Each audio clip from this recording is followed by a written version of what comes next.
Whitney, before the commercial break, we were talking about how these disputes over sovereignty, either the waterways or the actual other parts of this dispute, how they get resolved, whether it's legally or diplomatically. You went through two of the ways that get resolved. What was that third route to resolution? Well, the third one is the tricky one. It's the Northwest Passage, and I'm sure some of my colleagues here will disagree with me on this. I don't think there is an easy resolution. One outcome could be the Americans taking us to an international court and us prevailing in our position or the Americans prevailing. The solution that we've come up with the United States was an agreement diplomatically arranged in 1988 to agree to disagree on the legal status of the waters, but to say from an operational standpoint, we can put aside that legal issue and just manage things as friends and as allies. And we've been very successful in doing that. The big question is, can that continue in perpetuity into the future? Rob, why don't you respond to that? Do you think that that is the route to resolution, or is there a different route?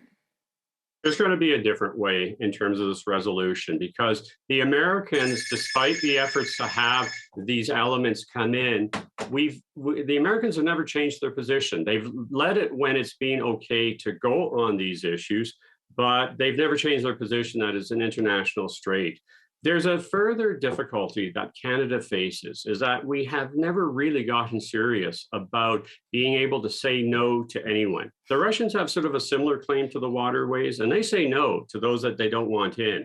We had a New Zealand yacht that in the midst of the COVID crisis last year, basically sailed through. Yes, we're going to find them. Yes, we said, naughty boat, don't go through, you're breaking our rules. But it illustrated the fact that we haven't necessarily taken the steps or had the political will to say no to shipping. And I think that in the long term is really going to be problematic for Canada once the shipping, as you pointed out, because of climate change, really starts increasing. So, Tom, I want to ask you about where China stands on all of this, because I know that China has recently declared itself a near Arctic state. What does that mean for their role in this dispute over the territory and their claims over these waterways? Well, China had a white paper in 2018 saying that it was a near Arctic state and having a large enunciation of the amount that it would spend on research in the Arctic and the Antarctic, which is very considerable.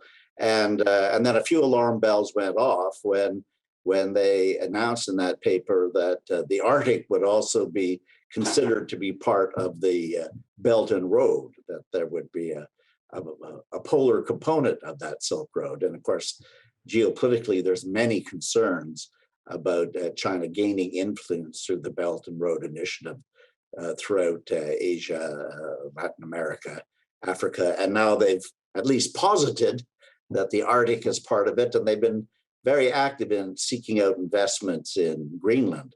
Now, in terms of the actual legality issue, China has no claim on the Arctic except as an international actor that can use international waters.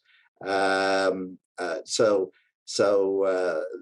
they have not explicitly come down on either side of the debate between Canada and the United States. They've been quite diplomatic there, but not so long ago, the U.S. Secretary of State, Mike Pompeo, President Trump's Secretary of State, used a speech where he raised great fears about Chinese activities in the Arctic, blasted Russia in the same speech, and then surprised people by also saying, and Russia is not the only one which has an illegitimate claim to its passage, so does Canada. So we were lumped in with the Chinese and the Russians. And so Rob's entirely right. The United States has never changed its opinion about the international strait issue. And in the Trump administration, toward the end, they said some pretty provocative things about the Arctic and about us, and even at one point raised the prospect of a freedom of navigation sailing through the Northwest Passage. That would have been a crisis of absolutely enormous proportions had they tried it. Now, they didn't, but it was raised at Secretary of Defense levels.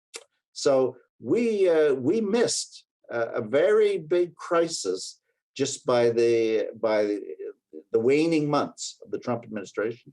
Wow, I think a lot of people would be surprised to hear that. I mean, there was a lot of news going on with Trump in general. It's kind of hard to keep up with everything he was saying that was a little out there.